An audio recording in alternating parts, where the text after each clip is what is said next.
center cut sirloin steak. Expect a lean cut, moderately tender with bold beef flavor. Here is your top sirloin connected to the New York and into the hip. Again, this is all external fat. We flip it over here. You have what's commonly known as your chicken muscle here, or mouse muscle, some people call it. You roll over to here, you can see another muscle separation. This is your rump. Once your chicken muscle is removed, so there's one muscle, two muscles, three muscles here.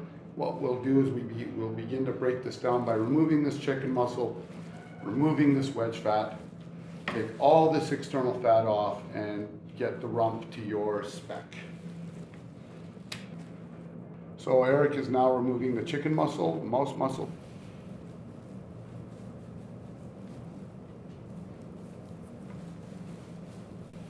So here is the chicken muscle. There really is 5 to 6 ounces of usable meat, but it's not very consistent in shape.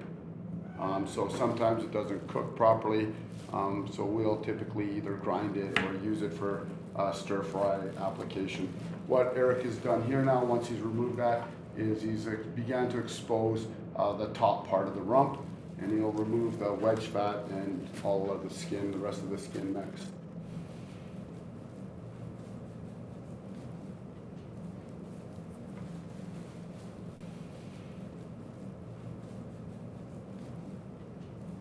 So here's our wedge fat, and again, this is just 100% waste.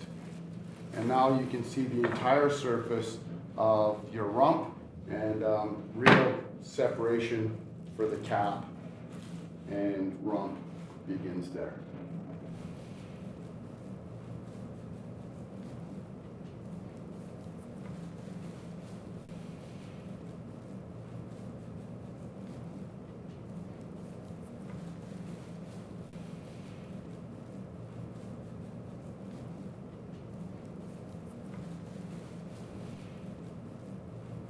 So here's your rump. So Eric will trim that up just a bit more.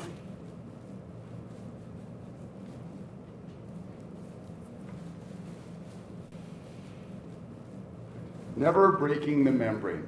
Ideally, that's what you want to do. So you got some more fat coverage here. We'll again try and remove this.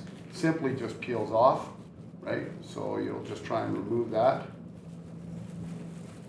The membrane is here, so you can see parts of the membrane, right? And that is just a separation between the meat and the fat layer, right? So typically we're not going to try too much harder than this, so your spec will begin to see a lot of this type of residual membrane on your product.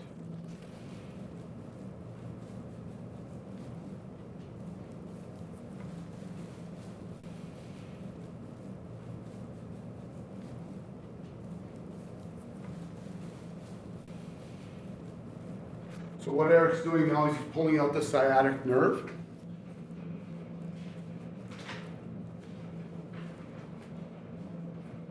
So sciatic nerve, again, you'll see is very dense and really unpalatable. You can't eat it.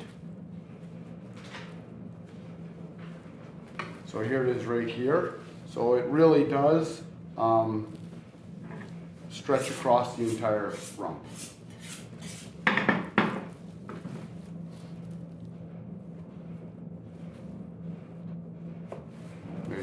So we'll use a smaller roll for your 6s and 9s. So a 6 would start here and 9 would finish here. Okay, Eric, go ahead and pull that nerve out.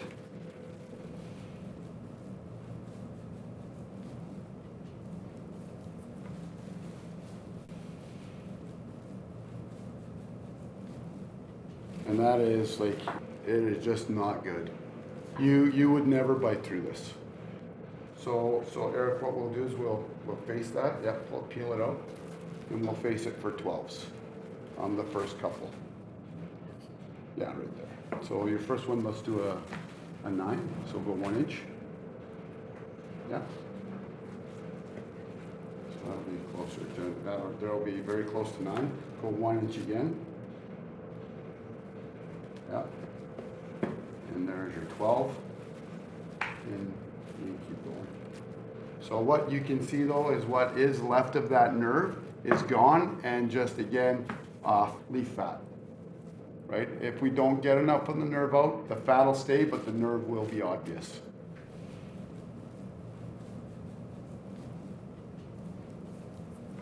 So again, then starting to taper back into your 9s, right?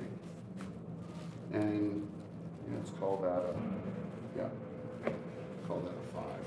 And then this will process into 6, so go an 1.25 inches, just go an inch. And then count that one. There you go, there's your 6s. When you think about it, now you begin to understand where your 50% yield is, even if you're using this muscle.